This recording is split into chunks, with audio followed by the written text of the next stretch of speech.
catatan-catatan yang didokumentasikan oleh para ulama terkait dengan aspek pencarian guru yang baik dari pengalaman Imam Hasan al-Basri, dicantumkanlah kemudian oleh para ulama, dikutip oleh ulama setelahnya, dan Hadratus Syekh Muhammad Hashim bin Asy'ari mengambil satu bagian catatan itu, dituangkan dalam kitabnya, dan ini yang tadi kita bacakan. Apa kata Imam Al-Hasan al-Basri, sosok yang diasuh oleh istri Nabi sallallahu alaihi wasallam, sosok yang diasuh oleh para sahabat, didoakan oleh para sahabat, didoakan oleh Umar bin Khattab radhiyallahu taala anhu. Di antara wasiat atau pesan kuat beliau bagi para penuntut ilmu yang ingin mencari guru, perhatikan kalimat berikut. Qala, beliau menyampaikan, uqubatul ilmi, sungguh hukuman bagi ilmu itu, mautul qalbi, ialah wafatnya hati, matinya hati. Nah, jadi ada nestapa ilmu, ilmu yang nestapa, ilmu yang terhukum, ya, punya ilmu tapi terhukum. Awas tuh. Jadi ada ustad-ustad, ada kiai dalam tanda petik ya, ada habib dalam tanda petik, para pengajar-pengajar, nih guru-guru di sekolah juga masuk nih. Awas, hati-hati ya. Pokoknya yang dititipi ilmu buat ngajar. Ada yang hatinya mati, yang ilmunya terhukum.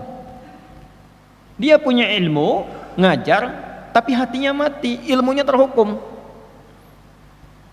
Nah, ini kurang layak untuk diambil ilmunya.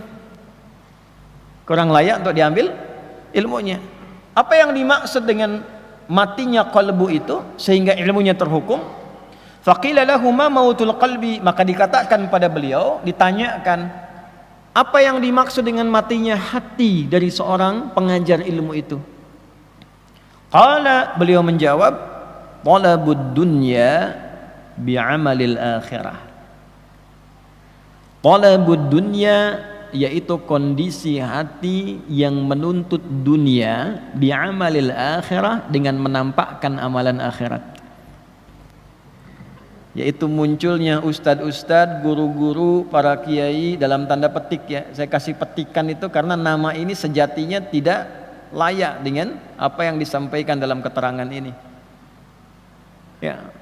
Para ustad, para guru, para habib, para kiai, misal dalam tanda petik mautul qalbi, yang hatinya mati, ilmunya terhukum, karena ternyata orientasi mengajarnya itu bukan mencari akhirat, menuntut dunia. Cuma yang ditampakkan amalan akhirat. Kayaknya ngajar Quran, tapi ternyata yang dicari tarifnya. Ustadz, ini nanti mau ada akad nikah nih, bisa nggak Ustadz ngaji? Boleh ya. Cuma asal tahu aja ya, saya kan berangkat dari situ ya, ada bensinnya. Jam sekian kan saya nggak sarapan juga lah gitu ya, 2 digit lah. Udah pakai begitu tuh. Ini mautul qalbi nih. Ya. Nanti ngajinya cuman kedengaran suara gelombang-gelombangnya aja tuh. Echonya tinggi, naik turun. Tapi yang dicari apa? Dunianya. Ya, tidak semua begitu. Ini cuma ditandai aja. Kalau ada yang begitu, hatinya mati. Maka nanti bacaannya nggak sampai ke jiwa. Apalagi ke pengantin. Ya, pengantin mikirnya cepat akad aja nanti tuh. Ya, sama. Nah, ini pengajar demikian. Jadi kalau di sekolah-sekolah Islam murid-muridnya tidak berkembang baik, coba cek gurunya. Cek pengelolanya, niatnya benar nggak bikin sekolah itu? Ada nama Islamnya loh, dihisab itu. Hisab di hari kiamat. Anaknya berislam nggak tuh anak didiknya? Jangan-jangan SPP-nya aja makin besar. Jangan-jangan guru yang datang pun datangnya mencari amplopnya saja. Ngajar di mana? Sekian, gajinya berapa? Sementara dia yakin rezeki sudah diatur oleh Allah. Ya, ini saya tidak bicara di level biasa, saya level pengajar. Bicaranya di level pengajar. Kalau sudah orientasi gurunya, ustadznya, pengajarnya hanya mencari dunia, maka ilmunya tidak akan berkah. Itu yang tidak memberikan pengaruh ke hati, ke jiwa-jiwa anak didiknya. Coba cek sekolah itu. Sholatnya bagaimana anak-anak itu? Kenal Allah enggak? Ngajinya bagaimana? Jadi kalau ada perkembangan anak tidak seperti yang diharapkan, yang dicek pertama kali bukan keadaan anaknya. Yang pertama, coba bagaimana cara guru mengajarnya. Bagaimana niatnya. Ustadz juga sama di masjid-masjid ini. Ya, coba lihat berapa keberkahan yang bisa diberikan oleh Allah kepada murid-muridnya. Salah satu yang harus penting untuk diupayakan adalah ini, mengembalikan niat kepada amal akhirah wa talabul akhirah. Ini. Nah, jadi kalau misalnya Anda menemukan orang-orang yang mengajar belum apa-apa bicaranya sudah dunia, itu hatinya sudah mati. Ilmunya terhukum. Bagaimana Anda bisa belajar dari sosok yang ilmunya pun terhukum?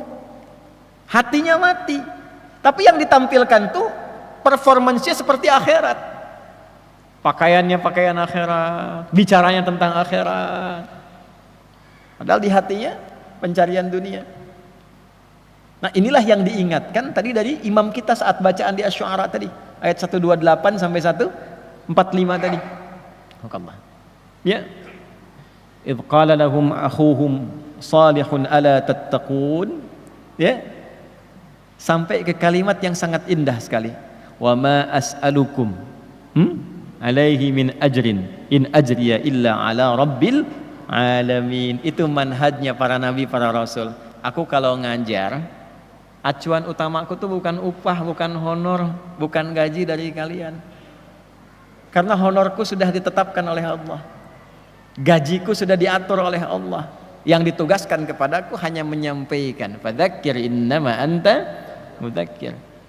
Yang suka baca Yasin tuh, kan manhaj para nabi, rasul, diteruskan pada orang-orang soleh yang baca Yasin tuh. Ayat 20 sampai 21 itu. Masih ingat gak? Di halaman 441 tuh, paling kanan di pertengahan. Ya. Coba lihat tuh. Wa jaa'a min aqsal madinati rajulun yas'a qala ya qaumi ittabi'ul mursalin. Teruskan, ittabi'u man la yas'alukum ajran wa hum muhtadun. Datang sosok orang dari jauh untuk mengingatkan masyarakat pada pola hidup yang tidak sehat. Susah diingatkan orang yang baik-baik, yang lurus-lurus, tapi hobinya memang kadang-kadang ngundang orang-orang tapi nggak jelas. Cuma buat tertawa kadang-kadang, cuma buat pamer bahwa saya bisa ngundang si fulan, buat rame gitu kan. Maka diberikan standar. Ya qaumi ittabi'ul mursalin. Ya kaumku, ikutilah orang-orang yang diutus ini, sosok-sosok yang diutus ini. Ya, siapa tipikal orang diutus ini? Ittabi'u man la yas'alukum ajra. Kalau Anda ingin belajar, ingin ikut, bukan cuman ikut menuntut ilmunya, tapi menuntut akhlaknya, menuntut kepribadiannya, mengamalkan amal soleh yang bisa Anda teladani itu. Coba cari man la yas'alukum ajra. Orang yang sedang mengajar pun dia tidak pernah kepikiran tentang materi duniawi. Yang dia pikirkan bagaimana Allah ridha, yang dia pikirkan bagaimana ilmu sampai, yang dia pikirkan bagaimana amal bisa terawat. Wahum muhtadun. Orang inilah yang mendapatkan petunjuk dari Allah Subhanahu wa taala. Jadi yang pertama, kondisi hati seseorang yang mati itu ketika pengajarannya diikat oleh unsur duniawi. Ya. Bahasa tegasnya kalau dalam Quran tuh ginilah, wala tamnun tastakthir.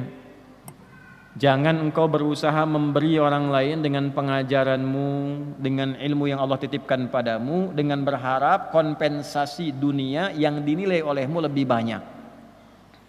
Tastakthir tuh minta lebih. Baru ngajar sekali udah minta naik gaji. Udah kan? Gajinya berapa? Datang, baru masuk, Pak, saya ngajar kan anak-anak gampang pahamnya tuh. Kalau besok nggak naik gaji saya nggak mau saya ngajar lagi. Wala tamnun tastakthir. Itu hal yang pertama. Jadi kalau Anda ngundang orang yang dalam tanda petik disebut ustadz itu sudah minta tarif di awal, udah coret. Coret. Karena yang bersangkutan sifatnya dicoret oleh para ulama. Coret. Mautul qalbi, uqubatul ilmi. Ini ilmunya terhukum. Nanti kalaupun datang, ilmunya diikat dengan tarifnya, segitu aja. Anda bisa ketawa saat itu, tenang saat itu, habis itu muncul lagi masalah, nggak selesai jadi solusi. Gitu aja, nggak ada manfaat. Ada yang nyampaikan bukan saya, ya dari isi kitab. Makanya ulama-ulama ini kembalilah ke jalannya yang betul itu. Jadi ahli kitab, jangan jadi ahli proposal. Ya, jadi ahli kitab. Makanya di Timur Tengah biasanya ulama-ulama itu dirawat oleh negara. Kalau kita itu Kementerian Agamanya mendata para ulama-ulama sampai ke masjid-masjid muadzinnya digaji. Ya, kan ada zakat umat Islam. Di Indonesia ada dana abadi umat dan sebagainya. Ya, kerjasama dengan Baznas, masukkan ke satu bagian itu untuk ulama-ulama mengajar, ustadz-ustadz supaya kesejahteraannya meningkat. Jadi begitu mengajar karena sudah sejahtera, sudah bagus, nggak mikirin lagi duniawi. Di Timur Tengah begitu. Saya waktu diangkat jadi Amin Khutbah di Tripoli, diberikan gaji, berikan honor, dan nggak pernah terpikir tuh ulama-ulama itu nggak pernah terpikir. Makanya ustadz-ustadz, dai-dai yang datang dari luar, ada bi'sa yang dari Mesir, Al-Azhar datang mengajar ke sini, beberapa dari syekh-syekh itu suka bingung di Indonesia. Ya, karena habis ngajar diamplopin. Malah bingung. Nah, kadang-kadang kebingungan itu jadi musibah. Karena setan ikut di amplopnya itu. Begitu ngajar tempat lain nggak ada amplop, setan masuk. Sini nggak ada amplopnya. Nah, ini yang bahaya. Jelas? Paham?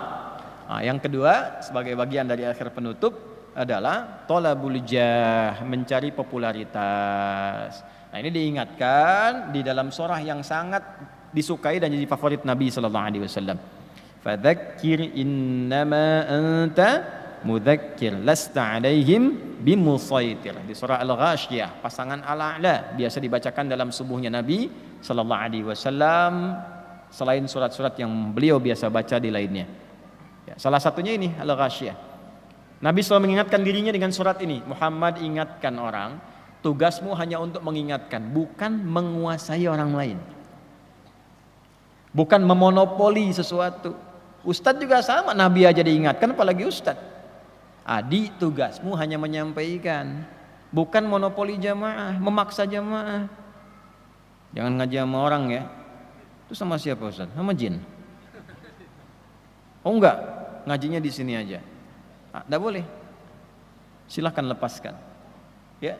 Maka bagaimana cirinya supaya ilmu berkah? Supaya muridnya juga berkah, dari guru tadi yang disampaikan kita ikuti, kita cari dengan baik, lalu sambil mencari itu kita pun perbaiki diri. Jangan sampai gurunya sudah baik, muridnya yang tidak baik.